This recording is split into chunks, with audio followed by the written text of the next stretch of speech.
wonderforce.com.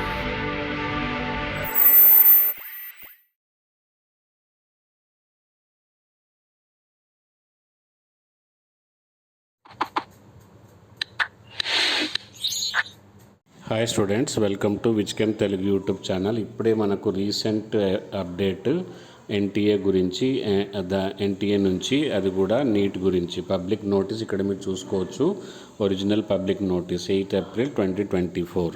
So ఇలాంటి ఆ flash updates మీరు పొందాలంటే మన ఛానల్ని సబ్స్క్రైబ్ చేసుకోవాల్సి ఉంటుంది. అలాగే బెల్ ఐకన్ ప్రెస్ చేస్తే ఇమీడియట్గా మీకు నోటిఫికేషన్ వస్తుంది. ఇలాంటి ఇన్ఫర్మేషన్ మీ ఫ్రెండ్స్ కూడా అందించాలంటే వాళ్ళని కూడా మన ఛానల్ని అయితే సబ్స్క్రైబ్ చేసుకోమనండి. అండ్ టెలిగ్రామ్ గ్రూప్లో కూడా జాయిన్ కమ్మనండి. సో ఆల్రెడీ మనకు నీట్లో చాలా కాంపిటీషన్ అయితే ఉంది. ఈసారి 25 లక్షల మంది అప్లై చేసుకోవడం అయితే జరిగింది. ఇంకా కాంపిటీషన్ పెంచడానికేనా అని అనిపించేలాగా ఇప్పుడు మన ఎన్టీఏ అయితే నోటీస్ జారీ చేసింది.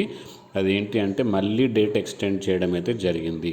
ఇది ఇప్పటివరకు అప్లై చేయని వాళ్ళకైతే గుడ్ న్యూస్, అప్లై చేసిన వాళ్ళకైతే ఇది బ్యాడ్ న్యూస్ అనే నాకు అనిపిస్తుంది. మీరేమంటారు? ఇలా పెంచడం వల్ల మనకు లాసా లాభమా? చూడండి, date 9th to 10th April 2024 వరకు మనకు revised dates for online application. And fee pay చేయడానికి మాత్రం 10th ఏప్రిల్ 11:50 అంటే నైట్ 10th ఏప్రిల్ నైట్ వరకు మనం ఫీజు అయితే పే చేయొచ్చు. సో ఇలాంటి ఫ్లాష్ అప్డేట్ అందిస్తాను. సో ఈ న్యూస్ మీకు గుడ్ న్యూసా బ్యాడ్ న్యూసా చెప్పండి కామెంట్ సెక్షన్లో. టెలిగ్రామ్ గ్రూప్లో కూడా జాయిన్ అవ్వండి. Thank you. Bye bye.